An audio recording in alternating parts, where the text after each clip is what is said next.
कि व्यासाय विष्णु रूपाय व्यास रूपाय विष्णवे नमो ब्रह्म वै निधये वासिष्ठाय नमो नमः। व्यास के माध्यम से ये गंगा अमृत के रूप में बहती है, कहना पड़ेगा राधे राधे। अमृत के रूप में दिव्य गंगा बहती चली जाती है, ऐसी माधुर में गंगा है। एक बार की बात, एक वृद्ध पंडित जी महाराज कथा कह रहे थे। वृद्ध पंडित जी कथा कह रहे थे तो वृद्ध पंडित जी का नियम था कि वो तंबाकू खाते, तांबूल पत्र का सेवन करते। कथा कहते कहते महाराज बैठे रहते और ऐसे ऐसे मलते रहते और ताली बजाने के बहाने ऐसे ऐसे करते और करके सीधा ग्रहण कर जाते। बोलो राधे राधे। ऐसे कथा कहते रहते, कथा चलती रहती थी। एक किसी भोले भक्त ने देख लिया। भोले भक्त ने देखा, भोले भक्त आकर के कहा महाराज आप भागवत गद्दी पर, व्यास गद्दी पर बैठ करके मुंह झूठा करते हो। हमने किसी महात्मा से सुना है कि ये सेवा अपराध माना जाता है। देखो, अशुद्ध अवस्था में किसी मंदिर में जाना और झूठे मुंह मंदिर में जाना, भजन पूजा कीर्तन करना, ये सेवा अपराध माना जाता है। जैसे ही भक्त ने कहा, महाराज बुजुर्ग व्यक्ति थे, बुजुर्ग पंडित जी थे, बोले बावले तो को पतो ना है, व्यास जी जब कथा कहते हैं तो व्यास जी खुद का रूप नहीं होते। व्यासाय विष्णु रूपाय, व्यास जी साक्षात विष्णु भगवान का रूप होते हैं। और अभी अभी मैंने बताया कि भगवान की यहाँ पर दो गंगा है, एक विष्णुपदी और एक विष्णुमुखी। बोले अच्छा, एक विष्णुपदी एक विष्णुमुखी। बोले व्यास जी के मुख से गंगा निकलती है भाई, इसलिए कोई हर्जाना नहीं है। अब तो व्यास जी ने समझा दिया। वहीं उस सभा में कोई बहुत सीधा साधा भक्त बैठे बैठे कथा सुन रहा था। उसके पिताजी की मृत्यु हो चुकी थी, बड़ा विपन्न था, गरीब था, पिता की मृत्यु हो चुकी थी।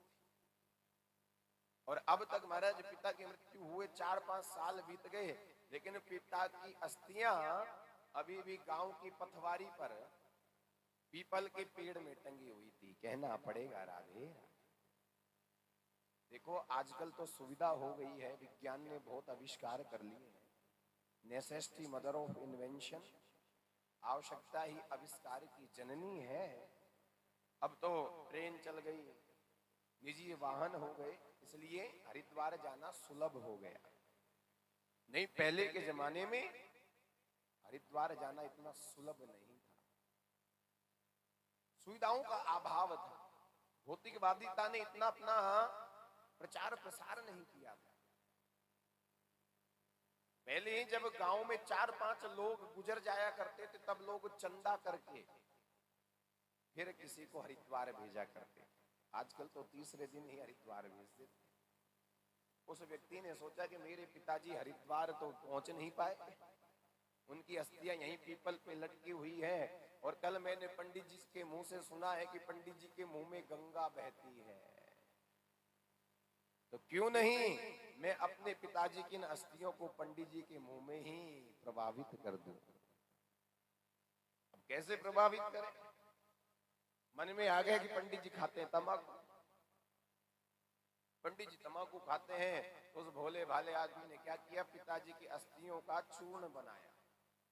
चूर्ण बना करके कागज की पुड़िया बनाई और कागज की पुड़िया बना करके धीरे धीरे व्यास मंच पे आया और महाराज को लंबी ढोक लगाई। लंबी ढोक लगाने के बाद में वो कागज की पुड़िया महाराज के चरणों में रख दी।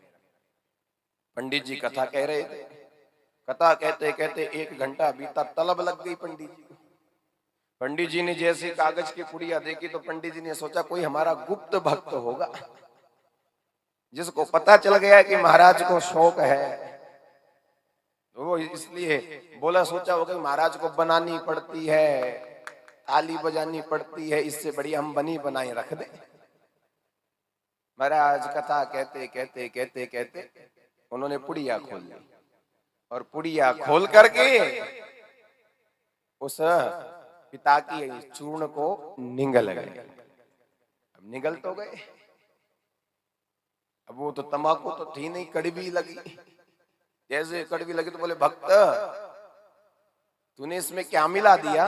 बोले महाराज गलती माफ हो, कल आपने ही कहा था कि व्यास जी के मुंह से गंगा बहती है। मेरे पिताजी की अस्थियां हरिद्वार तो नहीं जा पाई, लेकिन मैंने सोचा जब घर बैठे गंगा आई है तो इस मौके को क्यों जाने दूं।